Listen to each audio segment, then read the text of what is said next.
Hello everyone, my name is Tanya Dodgen. Thank you for having me here today. I'm sorry I couldn't join live. One of my lab mates had someone pull out of their fieldwork trip, and so I'm currently on the Great Barrier Reef. I'm a PhD student at Queensland University of Technology, the university hosting this conference, and today I'm really excited to briefly introduce my research, but more so talk to you about my collaboration with a field partner and how I think that contributes to sustainability outcomes for researchers by letting us have a broader audience for our work. I'd like to start by acknowledging the Turrbal and Yagara people. That's the First Nations owners of the land on which QUT now stands. This place has always been a place of teaching and learning, and I'd like to also acknowledge the traditional owners of the sea country where my research takes place on the Great Barrier Reef. For the experiment and the partnership I'm going to be talking about today, that's the Gunganji people. I'll do a brief introduction to my research, but what I really want to focus on is my field experiment. So this research is only possible because of a collaboration with the tourism operators there. I'm a marine ecologist. I'm studying coral reefs, but more specifically, I'm studying coral rubble, which is what occurs when a coral dies. So a coral is a small animal, and it lays down a calcium carbonate skeleton. And when it dies, that skeleton can be broken apart by waves or by cyclones. And if that substrate stays mobile and washes around in the waves, it can prevent reefs from regrowing. So I'm using a few different ways to try and understand how much rubble is normal for a healthy reef, some sort of timeline of recovery that we might expect after a disturbance such as a cyclone. And what I'm going to be focusing on today, my field experiment, is actually understanding what organisms naturally go over and through that coral rubble in order to stabilize it, which then allows new corals to grow. So we know that this natural stabilization and what we're calling these binding organisms can help the reef recover after a disturbance that's really broken it apart and smashed it to bits. My project is part of a really large program here in Australia. It's called the Reef Restoration and Adaptation Program, or RRAP. And so that program really has the goal of understanding foundational science and reef ecology, but moving forward to allow for research to provide some answers about the best ways to restore reefs or intervene on reefs or help conserve reefs passively. So in that context, my research is trying to provide a foundation for understanding when rubble should be restored versus when it shouldn't be restored. And what that looks like in my experiment, as you can see here, is putting down some aluminium mesh on top of rubble beds. And the reason I've chosen that method is that this is a method that operators on the Great Barrier Reef near my field experiment site have been using to grow corals and restore an area that they take tourists to that was impacted by a cyclone previously. So for this field experiment chapter, why did I feel I needed an external partner? There's a couple of reasons in my case. QUT doesn't have a big presence on the reef itself, so other universities here might have research stations on the Great Barrier Reef, but QUT does not.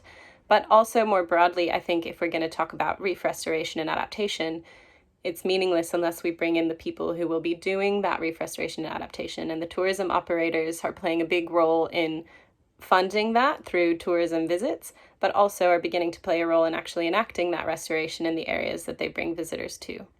So when I was coming into this PhD, I really wanted to have an external partner on the Great Barrier Reef that I could work with so that I could get their perspective, but also so that I could have a more direct channel to communicating my research to the people who might be using it in the future. So if you're doing the kind of research that has a clear end user and will obviously benefit from having communication back and forth with that type of end user or collaborator during your research process, how do you find them? Well, the first step is obviously asking who you can collaborate with and what benefit that collaboration will bring to both of you. Of this very first step in the collaboration, if you don't have that privilege of having your supervisor or your institution already having the collaboration you need, is that you really need to ask. I've had conversations with a lot of people about this where they ask once and don't get a reply. And unfortunately, nowadays, that's just not enough. You need to email, you need to call, you need to state who you are and why you're doing what you're doing. And if someone isn't interested, you can respectfully say, all right, that's fine, and not ask them again. But I find that sometimes it takes 3 or 4 introductions before someone bites and is actually willing to sit down and take that time to have a talk with you. But we have something that people are really excited about, and that's we have an academic identity. And generally, I have found that people are really interested in research. They're really interested in the angle we bring to questions. And as long as we're respectful of their space and their skills, they're really excited to bring this collaboration in and start to learn about what it might be able to do for them and what it might be able to do, in my case, for their customers. They're probably going to have a lot more knowledge and experience than you on the day-to-day and the problems that they regularly face, but this is an opportunity for them to expand their horizons and see new things that they don't have the time to sit down and think about. Once you get to that step of having someone who's excited to work with you and learn more about your research, the next challenge is to really explain your goals very clearly. And in this case, I highly recommend creating a document that's very accessible. In my case, it ended up just being a PowerPoint that I changed into a PDF that I was happy to share really broadly and forward to people and say, please share this with whoever you want to share it with. And I found that incredibly helpful. We also find that with these busy lives, sometimes communication doesn't get where it needs to go. But if you can go back and say, oh, I've shared this document, have you seen it? That really quickly makes people feel valued and feel like you are being clear about your goals and intentions. And if they haven't seen it, it's a really easy tick and flick, and you can get that communication to them within minutes. The way that I heard about this and learned about this type of thing was part of the support from my RRAP program, where they have an Indigenous partnerships team that uses this format where they create a communication that they can share broadly with the Indigenous communities that are relevant to the current researcher they are working with. And I don't think that has to be limited to Indigenous communities. It's really valuable for me, for my tourism operators, and for anyone else who's just generally interested in what I'm doing and why I'm doing it. Another thing that's very important early in the relationship building is to really share the excitement of your partner, but to set boundaries and expectations. So when I was first beginning to develop these partnerships, I had a tourism operator who was very, very interested in damselfish and how their herbivorous nature changes the ecology in the rubble and how that might affect rubble stabilization. That's an excellent question. It's a really cool piece of work that can be done by someone, but it's quite far off from my particular research topic and my capabilities within my university and within my supervision team. So it was really important for me early on to engage with the fact that that's an interesting question, but also state pretty clearly that that wasn't something I really had the capacity to do in my PhD. Something you might also find when you're working with people who haven't engaged as much with academics, or even people who have, is that they have so many questions and they want big answers, which is what I think most of us want as people. We want big answers to big questions. But generally, as a PhD student, you don't often have the capacity to answer that. So in my PhD, I'm not going to be able to come out at the end of 3 years and say, how can we fix cyclone damage on reefs? That's what the tourism operators really want. That's what we all want, what we would love to know. But it's not something that I'm going to be able to provide in my PhD. And particularly in this collaboration, I'm answering the specific question of what organisms contribute to natural stabilization in a 1-year time frame. And I probably won't have a cyclone occurring during my study, so I won't yet have the base of knowledge that they might want when we first talk about this big picture collaboration. However, if you take the time to sit down with them and explain a little bit about the PhD process and what your goals are also as a student, it's important that they understand that you are a student and that you are learning and that things are going to take trial and error. But I think once you establish that understanding, they can be sometimes a bit disappointed that you're not going to give them those bigger answers, but generally very understanding of the fact that you are essentially an apprentice going through how to do a good scientific process, and you're answering quite a small question in quite a small amount of time at the end of the day, and that the results are going to be perhaps smaller than they might have hoped when they first started talking to you. So summarizing this engaging part, I think you have to be prepared to ask and ask and ask again. Take polite no's, but don't take no response as a no. It probably just means someone hasn't had the time to engage with your communication yet. And once you do engage with them, be clear about your goals, your status as a researcher, and what's realistic, but be excited for them. Encourage them to keep asking those big questions as long as you're clear that the expectation isn't that you fix or solve or address all their problems in your work. So then once you've sort of established a connection with someone who feels appropriate, and this process may have involved talking to one person who directed you to another person, who directed you to another person, who finally is the one you collaborated with. In my case, I started with one tourism operator and found that they were on a boat that moved around the reef all day, and that just wasn't going to work as a researcher that needed to be in one place with one experiment. And so I've moved to another reef nearby.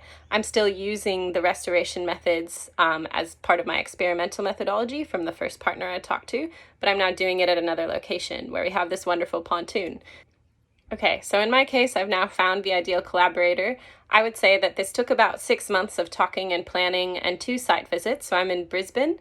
My site is up in the northern Great Barrier Reef, and I went up there for 2 trips before I sort of settled on a location and a site. So there was a significant investment before even beginning any work up there. What is really, really important is that as the researcher, you keep that habit of communicating over and over and over and over.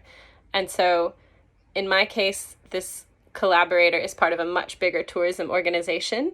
They sit nested within that, and then within the sub-organization there are also many other sub-organizations. So I've shown a little bit of what that looks like here, but in practice what that means for me when I go out there is that not everyone knows who I am, not everyone knows what I'm doing, and sometimes it feels like I'm getting in their way. And so I've had to communicate over and over again who I am, what I've done. In my case, I have to make sure that all of my team has provided their appropriate documentation around scuba diving, around driving boats, around working in remote areas, and around collaborating with external partners. I have to satisfy both my university and the partners' safety and legal requirements for having people in a remote environment. Taking on that type of workload has been above and beyond what I thought I would be doing in my PhD. But what I can say now is that I have a pretty good working knowledge of the legislation around being able to collaborate in the field and doing scientific diving in Australia. And while that may look super different for different researchers from different parts of the world, I think it's really important if you're a student that you keep in mind how much time this will take, and hopefully that your supervisor is on board with that as well, because they may not have always understood the amount of investment that took.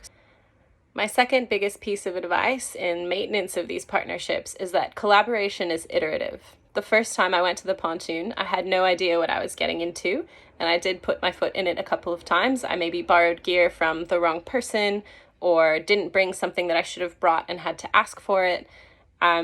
But if you talk about what you can do better next time and think about what the collaborator can help you with next time, that's really important. And it's really important to come to that with a positive attitude. So in my case, I try to always have meetings after I've been out with the collaborator doing something and start with what went well. And I also try to then lead with what I think I could do better next time. I think this helps sets the tone of a meeting that you know you're also have room to improve, and also working in a space that you might not be familiar with. And so acknowledging the ways that you can do better is really important. I then try to limit anything that I request be changed or modified the next time to 3 things. It's really hard to have a meeting where there's a lot of to-dos at the end, especially when you're not working with each other every day. And so before I have this meeting with the partner, I try to think about what the most important things to change are and what the most important things for me to change are, and really try to limit those outcomes to 3 things I can do at most and 3 things the partner can do at most. Generally, what this has meant for me is that each subsequent trip or thing I do with this partner gets easier, and I think that's been really important for me as I move forward to see this progress in the way we work together. But let's talk about the fun part. So I do genuinely believe this is a really big value add for me and my PhD. And because I've identified an end user that involves tourists coming out to the pontoon every day, it's really an ideal situation for me. So when we stay there overnight on these trips, the tourism company brings a ferry boat out to the pontoon, and they come around 10:30 in the morning and they leave around 3:30 in the afternoon. And during that 5-hour period, there's anywhere between 80 and a few hundred tourists. And the little lab, as much as possible, we try to keep that lab door open. And what this means is that members of the general public wander through the lab. And they're there, they're so excited about the reef. Some of them have never seen a coral reef before. And what this has done for me is allow me to understand the types of questions that people ask me when I introduce my research. And I've been surprised how basic those questions are, but it allows you to engage with where they're at as opposed to where the research is at. So the most common question far and away I get is the Great Barrier Reef dying, or has the Great Barrier Reef recovered? And this has been a topic of the news in Australia for at least 5 years. So it's not surprising that's the question that they ask. But when I'm engaging with researchers in my field, we generally accept, we're in this really big reef restoration and adaptation program, we kind of accept that the reef is going to need to be conserved and restored into the future. But engaging with people here, what I've learned is that that's not necessarily where the public is at. They don't always understand what restoration is or why we need to do it, or why we need to understand the ecology of the reef in the first place.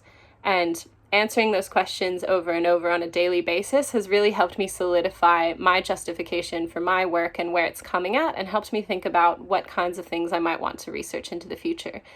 Sometimes communication in research that has to do with things about climate change can seem very politicized and can seem very antagonistic on the internet and in the news, but my experience talking to people in person has been that they're really just curious and they want to hear your input as a researcher. And it's a really nice space to have a little bit of a conversation with people who aren't sure, but actually have a much more positive way of engaging with the conversation than you might have expected just by reading the news or seeing things online. Okay, but what is the value add for your partner? So this is going to be so different depending on your fields. I'm sure you've already contributed in many ways to many people and organizations beyond academia in your work. For me, what I've been able to add to this tourism industry sector is another offering. When their tourists come on the boat, they get to sometimes say over the loudspeaker, hey, we have real scientists on board doing real research and they're using our facilities and we're so excited. That's a big feather in their cap. I've also done some interviews, so I've done some radio and video interviews, and I'm really happy to spruik Reef Magic. I think their facilities are excellent, and I'm happy to help promote their business because I've been there and I've stayed with it, and I genuinely believe what they're doing and what they're providing is a really good product to help people see the reef in person and to help people value conservation of that ecosystem. And finally, collaboration with academia can open new doors for them as well. So we do pay a fee to be able to use their facilities, but also it's opening the door for them to apply for some grants about reef management that wouldn't be available if they weren't doing any research or collaborating with any restoration research. They also have a lot of staff out on the pontoon, and a lot of those staff are interested in the future in becoming researchers themselves. So it's sort of a value add for their staff to be able to chat with us and for us to be able to chat with them. So as a researcher, by being a bit strategic about the opportunities that you look for and promote, you can really add a lot of value to your partner as well. I genuinely believe that most research has an end user or a collaborator outside of academia that can really benefit from learning about what you're doing and how you're doing it.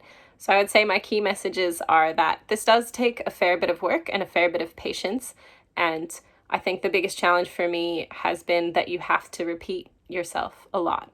Give yourself tools so that that repetitive communication can be easy and fast. For me, that has been super, super important, is having that document that I can share in 1 minute when someone goes, well, who are you and what are you doing and why do I care?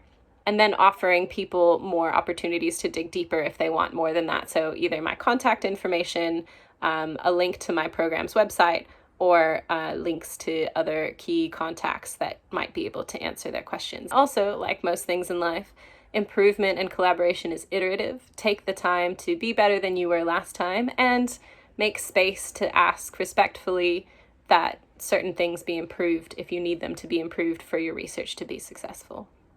Maintain your identity as a researcher. You don't have to do everything, and your specialty is in getting really deep into those nitty-gritty questions and answering them. Your specialty probably is not solving the big problems, and it is important that you set those expectations. If you can get it, institutional support is a huge benefit, and it also takes time to communicate to your supervisor, to your university, and potentially to other structures that you're a part of, that you're going to be investing time in learning whatever it is that's relevant to your particular research, be that legal considerations, ethical considerations, fieldwork and health and safety considerations. Those take time, and unless your supervisors and support structures understand that, you might really struggle to accomplish what you want to accomplish. And then finally, my favorite one is just have fun. It's a really good opportunity for you to get out of your head and to see how much you've learned and to talk to the public and to understand what non-scientists get excited about. They're going to have really broad questions. They're going to ask you things that you know how to answer, and that's really exciting because it's a lot easier than answering questions to a room full of scientists at a conference, and in some ways it can be a lot more fulfilling. Thank you for having me. If you want to talk more about this in person sometime, you can see my contact information here, and I hope you all really enjoy this conference and get a lot of good tips.